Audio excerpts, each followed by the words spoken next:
Hello दोस्तों, कैसे हैं आप लोग। उम्मीद करते हैं अच्छे होंगे। दोस्तों में language English and Hindi practice set paper देखने वाले हैं। यह वीडियो बीपीएससी ट्री 4.0 के लिए अत्यंत आवश्यक है। यह क्वालिफाइंग पेपर है, इसे क्वालिफाई करना अत्यंत आवश्यक है, तो आप लोग लास्ट तक जरूर बने रहिएगा। देखिए, लैंग्वेज के टोटल क्वेश्चन आपको 30 देखने को मिलेगा, जो कि 30 अंक का होगा। ठीक है, 30 क्वेश्चन 30 अंक का। तो चलिए शुरू करते हैं। शुरू करने से पहले आप लोग एक बार वीडियो को शेयर कर दीजिए। तो चलिए देखते हैं। कहता कि select the most appropriate antonym of the given word sparse. तो देखिए, स्पार्स मतलब होता है विरल।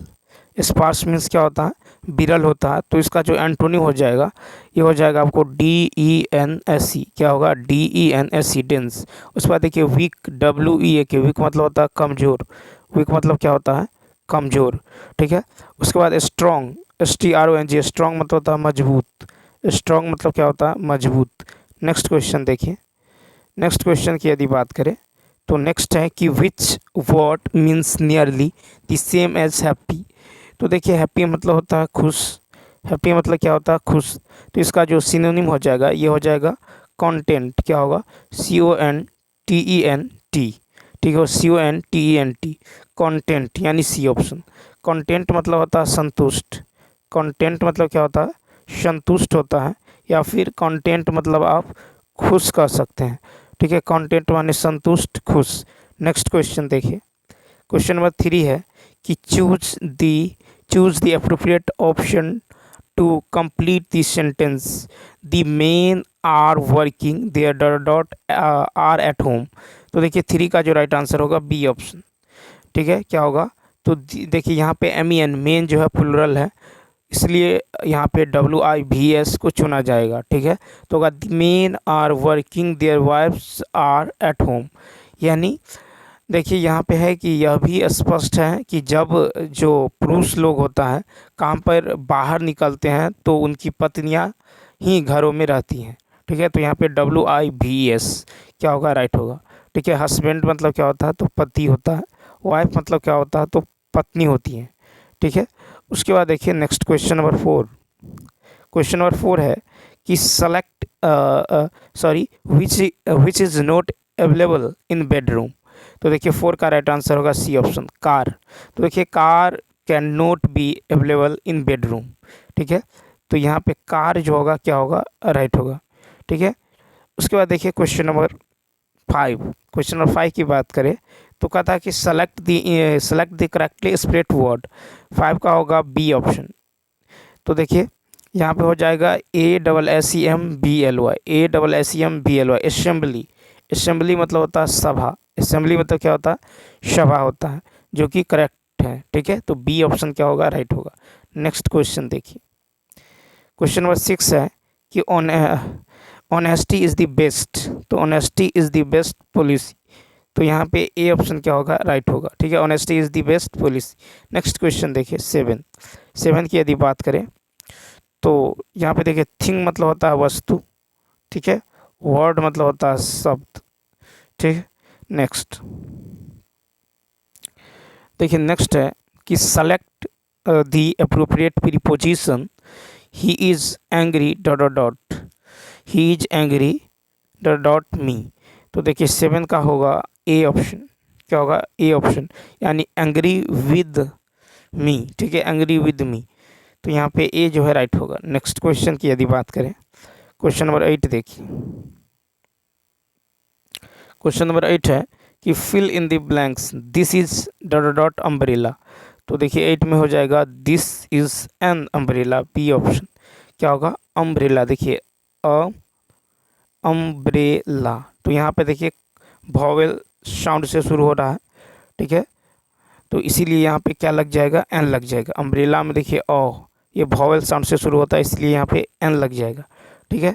अब चलिए देखते हैं क्वेश्चन नंबर 9 की यदि बात करें तो यहाँ से हिंदी शुरू होता है। कहता है इनमें से तीक्ष्ण शब्द का विलोम कौन सा है। तो देखिए 9 का होगा सी ऑप्शन, मंद। तो देखिए तीक्ष्ण शब्द का विलोम शब्द मंद है। प्रखर का विलोम शब्द जो है मंद है। फिर देखिए तीक्ष्ण का अन्य विलोम शब्द देखें तो कुंद होगा। उसके अलावा मंद बुद्धि होगा। ठीक है, मंद बुद्धि। उसके बाद देखिए कि तीव्र का विलोम शब्द भी मंद होता है। और किसी शब्द का विपरीत या उल्टा अर्थ देने वाले शब्दों को विलोम शब्द कहते हैं।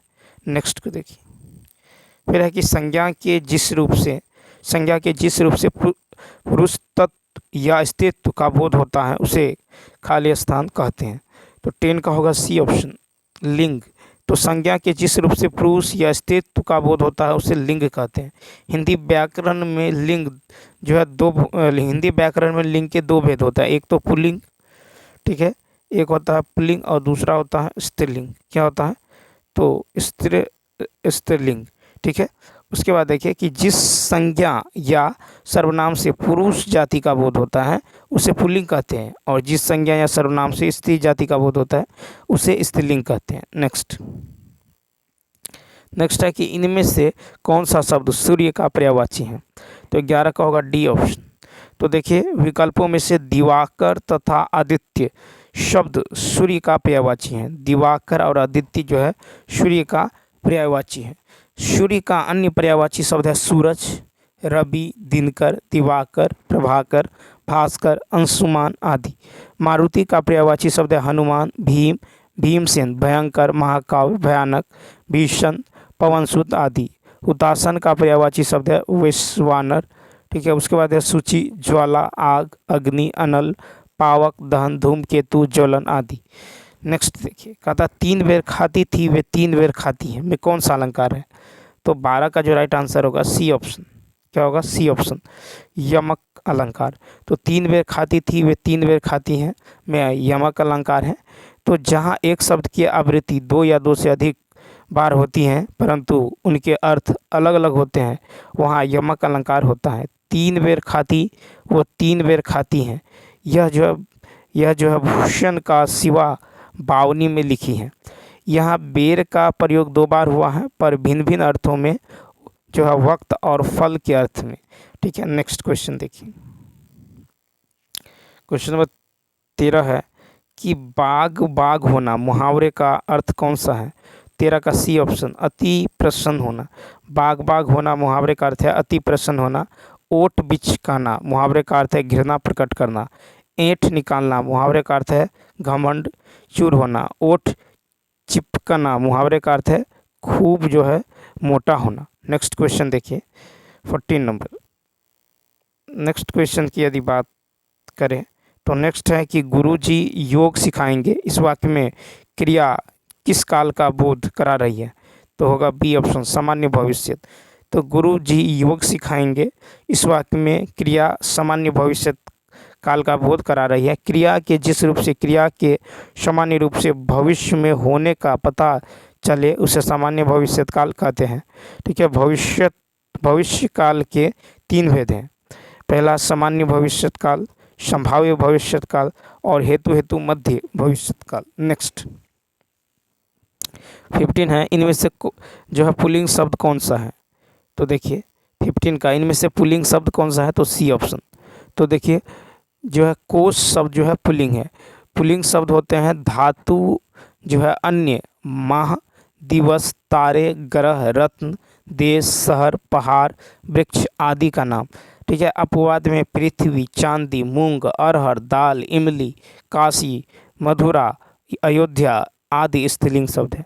स्त्रीलिंग शब्द होते हैं आपको नदियों का नाम, तिथियों का नाम, अपवाद में सिंधु, ब्रह्मपुत्र और सोन नदियाँ, ये जो है पुल्लिंग है।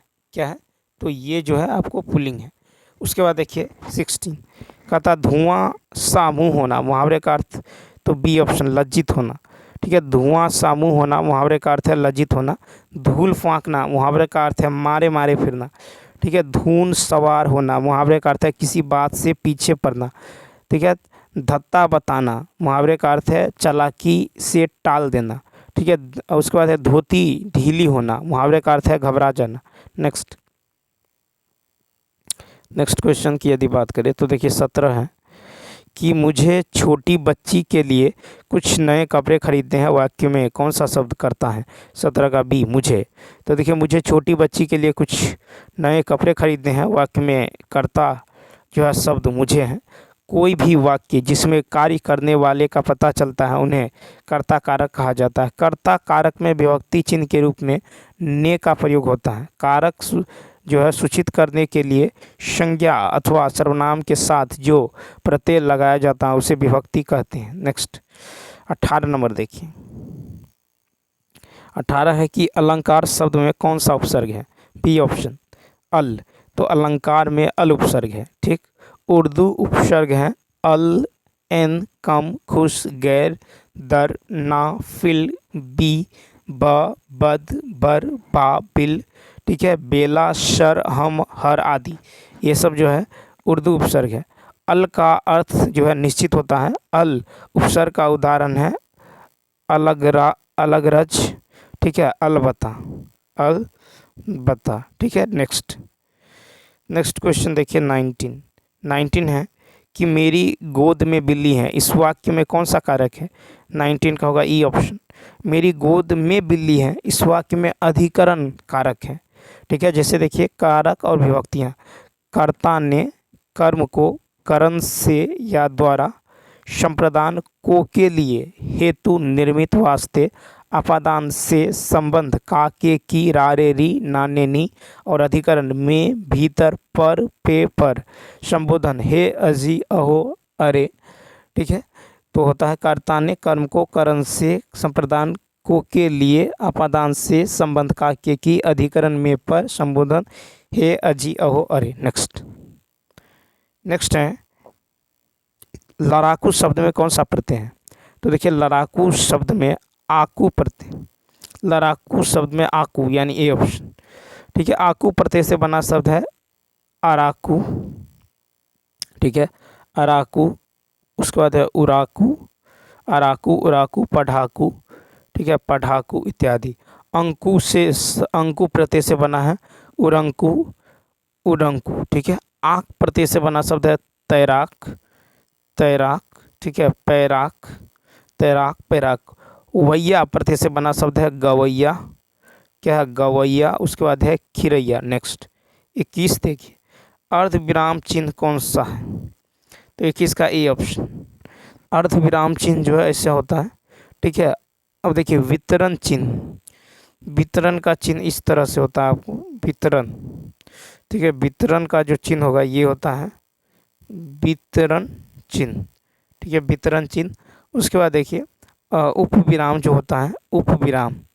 तो उप विराम जो होता है, उप विराम इस तरह से आपको होता है उप विराम। ठीक है। ये है उप विराम। उसके बाद देखिए अल्प विराम। तो अल्प विराम जो है आपको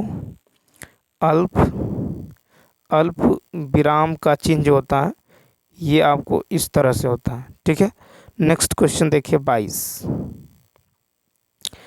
है कि मनोदशा का सही संधि विच्छेद कौन सा होगा?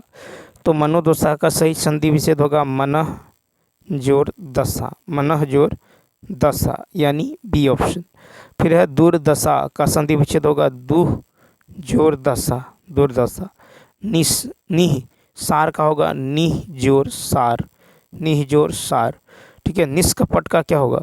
तो निष्कपट का होगा निह जोड़ कपट, निष्कपट। ठीक है। उसके बाद देखिए क्वेश्चन नंबर 23।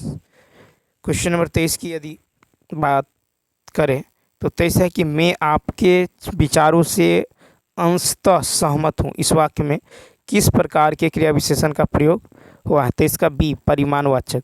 तो मैं आपके विचार से अंततः सहमत हूँ इस वाक्य में परिमाणवाचक क्रिया विशेषण का प्रयोग हुआ है। परिमाणवाचक क्रिया विशेषण से परिणाम का बोध होता है। परिमाण क्रिया विशेषण का उदाहरण है ठीक, बराबर, इतना, कम, एक एक करके, कुछ, लगभग, बहुत। ठीक। नेक्स्ट 24 नंबर देखिए। 24 नंबर है कि बढ़िया धीरे धीरे चबा रहे, बुढ़िया धीरे धीरे चबा रही है। इस वाक्य में धीरे धीरे किस प्रकार का क्रिया विशेषण है? तो 24 का ए ऑप्शन रीतिवाचक क्रिया विशेषण। तो बुढ़िया धीरे धीरे चबा रहे हैं इस वाक्य में धीरे धीरे रीतिवाचक क्रिया विशेषण है। रीतिवाचक क्रिया विशेषण से रीति का बोध होता है। रीतिवाचक क्रिया विशेषण का जो है 7 उपभेद होता है। एक होता है करण बोधक, निषेध बोधक, उसके बाद है स्वीकार बोधक, प्रकार बोधक, निश्चय बोधक, अनिश्चय बोधक और प्रश्नवाचक। नेक्स्ट क्वेश्चन देखिए 25 की यदि बात करें तो 25 है श्रृंगार शब्द का तद्भव रूप कौन सा है? 25 का होगा ए ऑप्शन।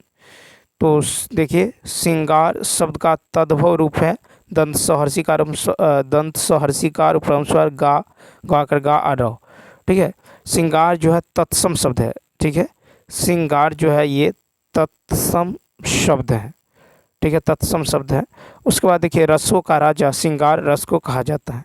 क्वेश्चन नंबर अब देखिए आपको 26 से 30 तक जो है गद्यांश दिया है कि मोबाइल, देखिए यहाँ पे दिया है कि मोबाइल फ़ोन के एक नहीं अनेक लाभ हैं। मोबाइल फ़ोन के प्रयोग से निजी जिंदगियों के साथ साथ व्यापार के क्षेत्र में भी व्यापक वृद्धि हुई है। आप अपने मोबाइल फ़ोन के माध्यम से कहीं भी रहकर अपने कार्यों को पूरा कर सकते हैं।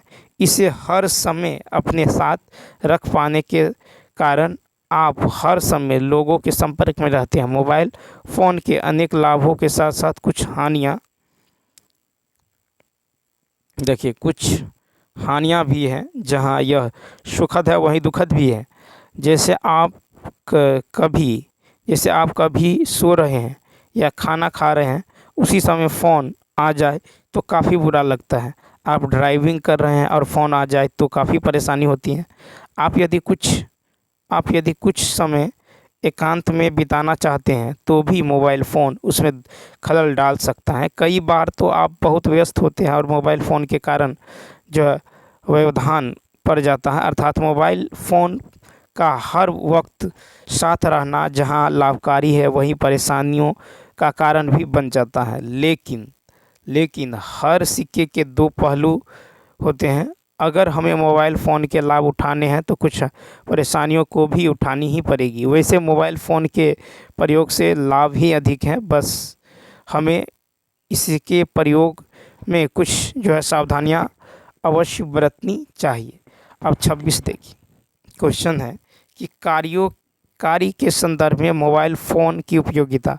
तो 26 का होगा ए ऑप्शन, कहीं भी रहकर कार्य पूरा कर सकना।